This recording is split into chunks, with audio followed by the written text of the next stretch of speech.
నమస్తే అండి. E6 TV ప్రేక్షకులకి నమస్తే. ఈరోజు మనం సైకోజెనిక్ ఈడీ గురించి మనం లాస్ట్ 2 ఎపిసోడ్స్లో దాని గురించే మాట్లాడుకున్నాము. ఈరోజు ఈ సైకోజెనిక్ ఈడీ ఎరెక్టైల్ డిస్ఫంక్షన్ ఉన్న వాళ్ళు ఈ భయాన్ని ఎలా ఓవర్కమ్ చేయాలి, దాన్ని అంటే ఎలా ట్రీట్ చేస్తాము, ఎలాంటి వాళ్ళకు సొల్యూషన్స్ ఉన్నాయన్న దాని మీద నేను ఈరోజు డిస్కస్ చేసుకుందాం. సో ఈ పర్ఫార్మెన్స్ యాంగ్జైటీ ఉన్న వాళ్ళకు జనరల్గా ఏంటంటే వాళ్ళకి కౌన్సిలింగ్ అనేది చాలా ముఖ్యం. ఫస్ట్ సిట్టింగ్లో మనం ఏం చేస్తామంటే వాళ్ళకున్న భయాల్ని పోగొడతాం. అంటే చిన్న భయాలు, చాలామందికి చిన్న భయాలే ఉండొచ్చు. పెనిస్ చిన్నగా ఉందనో, లేకపోతే టెస్టిస్ చిన్నగా ఉన్నాయనో, లేదా టెస్టిస్ పైకి కిందికి ఉన్నాయనో, లేకపోతే పొట్టిగా ఉన్నానో, పొడుగ్గా ఉన్నాను, ఇవన్నీ చిన్న డౌట్స్ ఉంటాయి.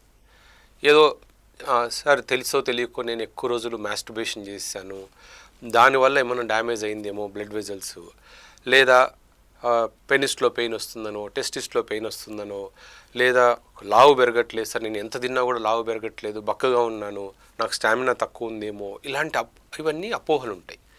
సో ఫస్ట్ వాళ్ళతో మాట్లాడినప్పుడు బేసిక్ టెస్ట్ చేసి వాళ్ళకి ఏమేమి ప్రాబ్లమ్స్ ఉన్నాయో ఆ ప్రాబ్లమ్స్ని క్లియర్ చేయడానికి ట్రై చేస్తాం. సో అప్పుడు ఏం చేస్తుందంటే వాళ్ళకు నేను నార్మల్ అనే అంటే కాన్ఫిడెన్స్ని ఇవ్వడానికి ట్రై చేస్తాం. రెండోది, కౌన్సిలింగ్ అనేది సెక్షువల్ పార్ట్స్ మీద కానీ ఫంక్షనింగ్ మీద కానీ మనం కౌన్సిలింగ్ ఇవ్వాలి. అంటే ఫెయిల్యూర్ ఎందుకు అవుతున్నారు, ఆ ఫెయిల్యూర్కి రీజన్స్ ఏంటి, వాళ్ళలో ప్రాబ్లం ఉందా లేదా, అది మనం చెప్పగలగాలి. ఇప్పుడు ఒక పేషెంట్కి నాకేదో ప్రాబ్లం ఉందేమో, దానివల్ల నేను ఫెయిల్ అవుతున్నాను అనే భయంలో బతకడం కన్నా, నాకే ప్రాబ్లం లేదు, డాక్టర్ అన్నీ చెప్పేశారు, సో నాకున్నది ఓన్లీ భయమే అన్నప్పుడు ఆటోమేటిక్గా కాన్ఫిడెన్స్ పెరుగుతుంది. సో అందుకని అలాంటికి ఏం చేస్తామంటే కొద్ది రోజులు ఈ టెడలాఫిల్ లాంటి మందులు స్టార్ట్ చేస్తాం. ఈ టెడలాఫిల్ లాంటివి అంటే మనకు మార్కెట్లో సిల్డనాఫిల్ ఉన్నాయి, టెడలాఫిల్ ఉన్నాయి, వర్డనాఫిల్ ఉంది, అవెనాఫిల్ ఉంది, ఇవన్నీ కూడా వైగ్రల్ లాంటి మెడికేషన్సే. బట్ వాటిల్లో మనకి ఏది సేఫ్ అనేది మనం ఆలోచించుకోవాలి. సో ఎందుకు అన్నిటికన్నా సేఫెస్ట్ ఈజ్ టెడలాఫిల్. సో ఈ టెడలాఫిల్ టాబ్లెట్ వల్ల మనకు చాలా అడ్వాంటేజెస్ ఉన్నాయి. ఇది రోజు తీసుకోవచ్చు, సైడ్ ఎఫెక్ట్స్ చాలా తక్కువ. ఈవెన్ బీపీ షుగర్ ఉన్న వాళ్ళు ఓల్డ్ ఏజ్లో కూడా ఈ టాబ్లెట్ని తీసుకోవచ్చు. సివియర్ కార్డియాక్ ప్రాబ్లమ్స్ ఉన్న వాళ్ళు తప్ప ఎవరైనా ఈ టాబ్లెట్స్ తీసుకోవచ్చు. ఇంకో అడ్వాంటేజ్ ఏంటంటే ఈవెన్ కార్డియాక్ సర్జరీ అయిన తర్వాత కానీ, అంటే హార్ట్ బాగా ఫంక్షనింగ్ ఉన్నప్పుడు కానీ, లేదా ఓల్డ్ ఏజ్లో ప్రాస్టేట్ ప్రాబ్లమ్స్ ఉన్న వాళ్ళకు కూడా ఈ టెడలాఫిల్ టాబ్లెట్ బాగా పనిచేస్తుంది. అంటే టెడలాఫిల్ అంగస్తంభనకి పనికొస్తుంది, ప్రాస్టేట్కి పనికొస్తుంది. సో డ్యూయల్ ఫంక్షన్ ఉంటుంది. సో అందుకని జనరల్గా టెడలాఫిల్ని మనం సెలెక్ట్ చేసుకుంటాం. ఇంకొక అడ్వాంటేజ్ ఏంటంటే టెడలాఫిల్, ఇప్పుడు ఈ వయాగ్రా లాంటి టాబ్లెట్స్ అనుకోండి, దాన్ని సిల్డనాఫిల్ అంటాం. దానికి యాక్షన్ అనేది ఒక 4 నుంచి 6 గంటలు ఉంటుంది. అంటే ఆ తర్వాత దాని ఎఫెక్ట్ తగ్గిపోతుంది. బట్ టెడలాఫిల్ అడ్వాంటేజ్ ఏంటంటే మీకు ఆల్మోస్ట్ 24 నుంచి 36 అవర్స్ పనిచేస్తుంది. సో మీరు టైమ్డ్ ఇంటర్ కోర్స్ చేయాల్సిన అవసరం లేదు. అంటే చాలామంది ఇప్పుడు ఈ టాబ్లెట్స్ తీసుకున్నప్పుడు 1 గంట ముందు వేసుకోవాలి, వెంటనే చేయాలి, లేకపోతే దాని ఎఫెక్ట్ తగ్గిపోతుంది అనుకుంటుంటారు కదా. ఈ టెడలాఫిల్ అలా కాదు. మీరు నైట్ వేసుకున్నా ఆ రోజంతా పనిచేస్తుంటుంది కాబట్టి మీరు పర్టికులర్ టైంలోనే నేను కలవాలి అని అనుకోవడానికి ఏం లేదు. నెక్స్ట్ డే మార్నింగ్ అయినా కలవచ్చు, మధ్యాహ్నం అయినా కలవచ్చు, ఏ టైం అయినా పనిచేస్తుంది. సో ఈ ఫియర్ ఉన్న వాళ్ళకు కొద్ది రోజుల పాటు టెడలాఫిల్ పెడతాం. ఈ టెడలాఫిల్ పెట్టడం వల్ల ఏంటంటే వాళ్ళకు బాగా ఎర్లీ మార్నింగ్ ఎరెక్షన్స్ కానీ, స్పాంటేనియస్ ఎరెక్షన్స్ కానీ మెల్లమెల్లగా పెరుగుతూ వస్తే వాళ్ళ కాన్ఫిడెన్స్ పెరుగుతుంది. డాక్టర్ గారు నాకు ఇది చూడగానే నాకు రోజు ఎరెక్షన్స్ వస్తున్నాయి, నాకు కొంచెం కాన్ఫిడెన్స్ వస్తుంది అని చెప్తారు. అప్పుడు మనం ట్రై చేయమని చెప్తాం. సో ఇప్పుడు ఎప్పుడైనా సరే మనం పర్ఫామ్ చేసి ఆ ఫియర్ని ఓవర్కమ్ చేసినప్పుడు ఆటోమేటిక్గా మనకు భయం పోతుంది, కాన్ఫిడెన్స్ కంటిన్యూ అయిపోతుంది. సో అందుకని పెళ్ళి కాని వాళ్ళను ట్రీట్ చేయడం ఒకలాగా ట్రీట్ చేయాలి, పెళ్ళి అయిన వాళ్ళని ఒకలాగా ట్రీట్ చేయాలి.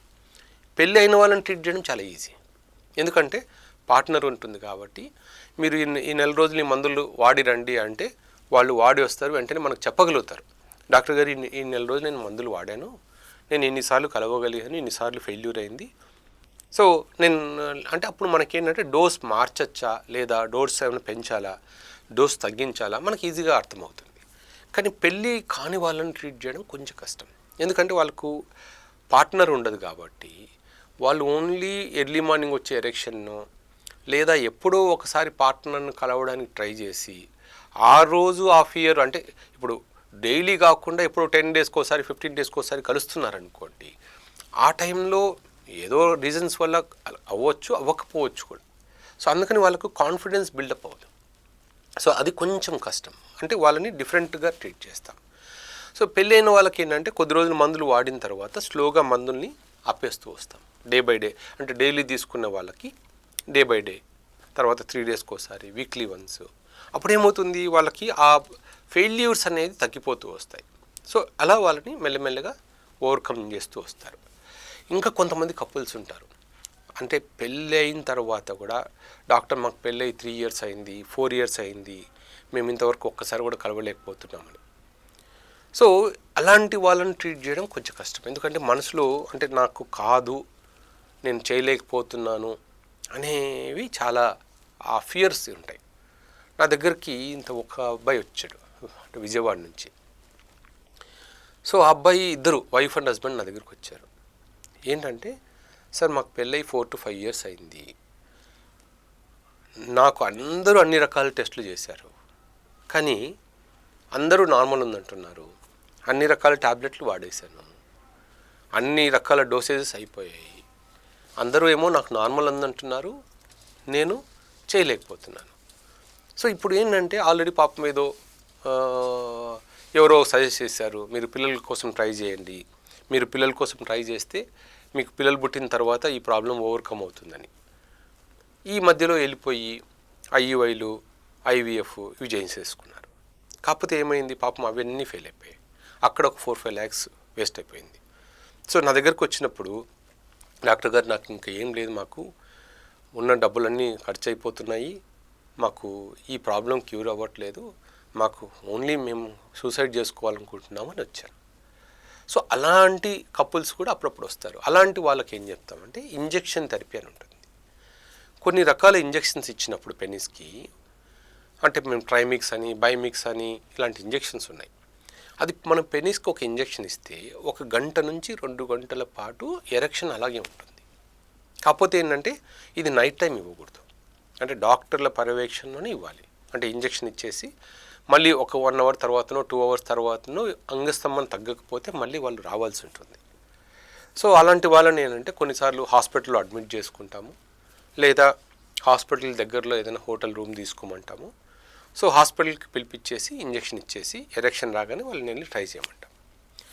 ఇందాక నేను చెప్పిన అబ్బాయి కూడా అదే చేశాం, హాస్పిటల్లో అడ్మిట్ చేసేసుకొని ఆ ఇంజెక్షన్ ఇచ్చి కలవమని చెప్పాం. ఎందుకంటే అక్కడ ఏమవుతుంది, ఎంత ఫియర్ ఉన్నా ఎరెక్షన్ అలా ఉండిపోతుంది. సో అబ్బాయి కూడా ఫస్ట్ టైం ఇంటర్ కోర్స్ అయిన తర్వాత వాళ్ళకి అసలు అంటే మళ్ళీ ట్యాబ్లెట్ తీసుకోవాల్సిన అవసరమే రాలేదు. అంటే ఇది ఎందుకంటే అలాంటి సివియర్ పర్ఫార్మెన్స్ యాంగ్జైటీ ఉన్న వాళ్ళకు ఇలాంటి ఇంజెక్షన్స్ కూడా ఉంటాయి. బట్ ప్రతిరోజు తీసుకోవాల్సిన అవసరం లేదు. ఫస్ట్ టైం ఇంటర్ కోర్స్ అయ్యేంత వరకు ఇంజెక్షన్ ఇవ్వగలిగామనుకోండి, ఆటోమేటిక్గా వాళ్ళకి నేను ఒకసారి చేయగలిగాను అనే ఫియర్ అనిపోతుంది. ఇలాగ కొంతమందికి ఏంటంటే ఇలాంటి వాళ్ళ కోసము కేరళలో అయితే కొన్ని హాస్పిటల్స్ అడ్మిట్ కూడా చేస్తారు. ఒక 1 week 2 weeks అడ్మిట్ చేసేసుకొని రోజు అక్కడ అంటే నర్సులు ఉంటారు.